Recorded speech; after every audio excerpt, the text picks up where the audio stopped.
Hello everyone, welcome back to my channel. My name is Will. Thank you for joining me once again. I hope you're having a blessed day wherever you are in your journey. I came across an interesting stat the other day. The United States has approximately 145 million handguns in population. And on top of that number, 620 companies are gun manufacturers and produce ammo. The average gun owner in America has slightly more than two. I don't know why I would say slightly, but I'm pretty sure if you're watching, you probably have more than one. Okay, so you might be thinking, why does that matter? I guess the point is, there are a ton of options. I like to take a look back on what is already out there and may be overlooked, such as the CZ P-10C. This firearm has been out since I believe 2017, and it was christened the Glock 19 killer, as many manufacturers, when they come out with something, they always say it's the Glock 19 killer, which pump the brakes. Everyone tries to mimic their design off of Gaston Glock's original. The hype train was definitely real, but I can say, not to jump too far ahead, this firearm is the best, the absolute best budget EDC option on the market today. I might be a little bit biased because I don't like carrying sub-compacts or micro-compacts such as the P365 or Glock 43X, even though they do have their place. As I mentioned in my previous videos, I prefer to carry compacts or full size whenever I can, due to being able to control the firearm, and those micro carries can be a bit snappy. If you've joined me before, I've mentioned that I like to bring attention to options that may have already been on the market for a while, that are maybe overlooked, such as the HK P-9, that might be a viable option for you. And trust me, this is definitely an option, especially considering the price that they're going for nowadays, which is an absolute steal. I'll get to the price of what I actually paid for this. When CZ initially introduced the P-10 series, I jumped on board. I purchased the tactical version of the P-10C. I also got the subcompact version, which is the S. Both great options. It wasn't optics ready yet. CZ took them a while to get on board, but they came out with an option. PSA time. I noticed this year that YouTube has kind of restricted visibility on my videos. I don't know if it's political. I don't know if they're anti-Second Amendment. I don't know. If you could, please like and share or subscribe. It helps me out a lot.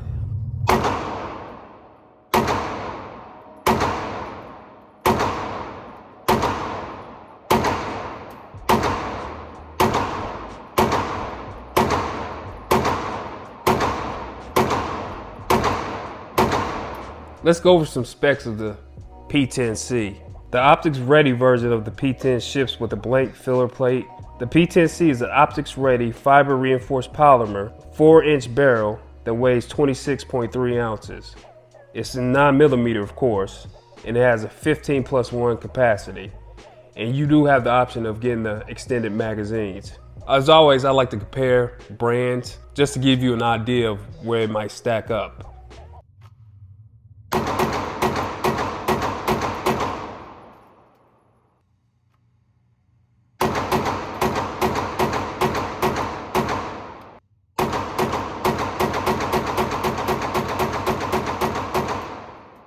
All these firearms that I'm presenting are clear. As you can see, it's pretty similar to the VP9. The VP9 slide is a bit longer. The grip, however, is about the same, even though when HK redesigned the magazine, it holds 17+1. The P-10, 16 or 15+1. It's along the lines of a Glock 19. And I know what you're about to say. I'm not gonna show the Glock 19, I always usually do. But it is a good comparison. And they share the same shooting patterns almost. The bore axis on the P-10C is a little bit lower, closer to Glock, but these are very comparable. One thing I haven't mentioned yet is the trigger. I love the HK VP9. However, the trigger on the CZ P-10C, I know a lot of people are PDP fans, or the Walther, of course, which is a good trigger. But this, holy, as I mentioned, the firearm is clear. So right here you have a solid first raw. It's almost like a two-stage AR trigger. It's a solid wall that you come to, and then break, crisp, and there's absolutely no sponginess or hesitation or creep. It's just a solid trigger. Reset,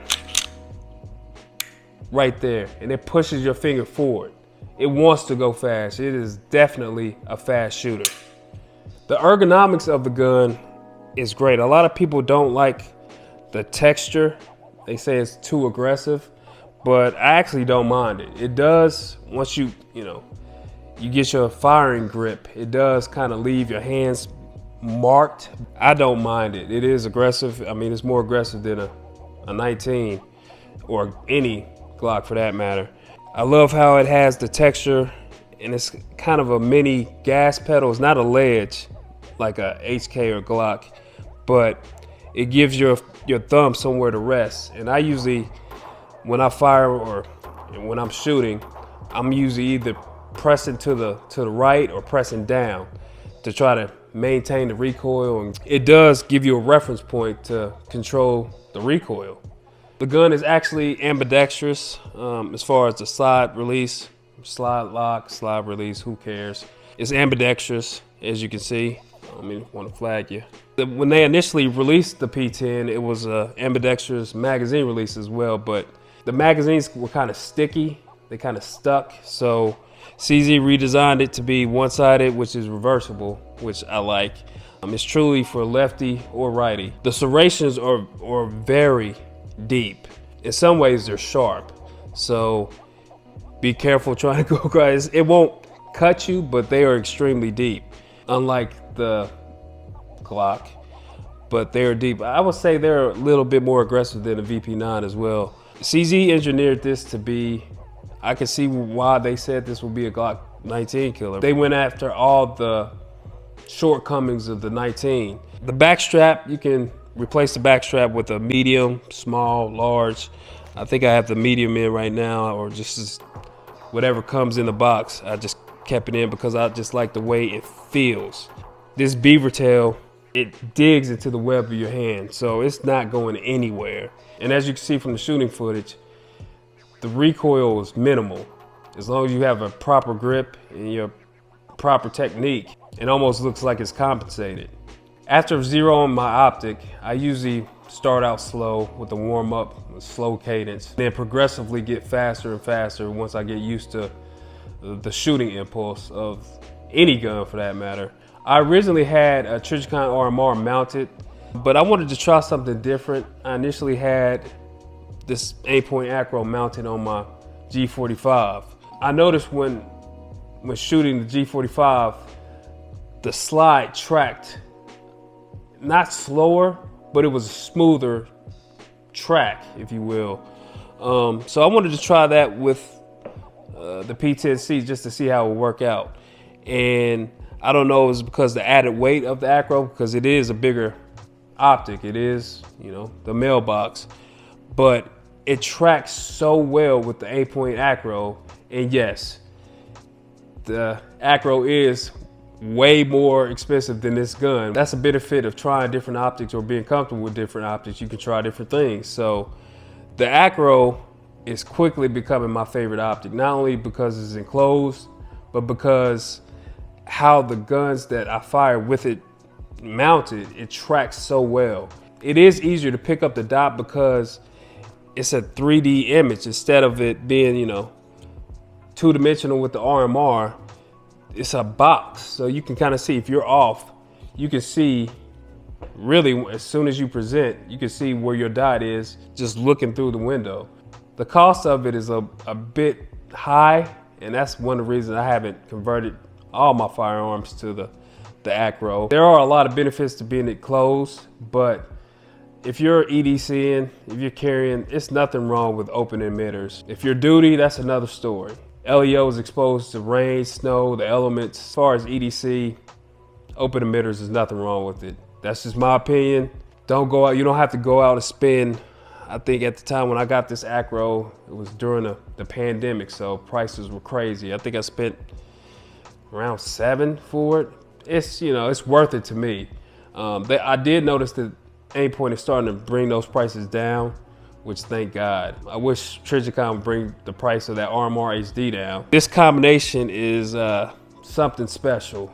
And like I said before, I like to present options for the average Joe. Maybe you have a certain budget. This handgun is definitely worth the price of admission. So let's get to it. How much did I spend? I purchased this P-10 last December around Christmas, and I got it for, after taxes, around $394. And I'll throw up a clip of when I purchased it from Palmetto State, which when I saw the price, I couldn't believe it, because I had the non-optic version, I had the S, and I let it go. I can't remember what I got in place of it, but I let it go knowing that I wanted the optics ready version because I knew CZ was coming out with one. When I saw that price, I immediately jumped on it. I'm not paid to promote them or anything, but they have amazing deals. And they sent me an email notification, purchased it, and I just can't believe how many people overlook, especially law enforcement. If I was in law enforcement and I had to outfit my department with, you know, firearms or sidearms, I would definitely take a look at this. Aaron Cowan at Sage Dynamics, he does awesome reviews.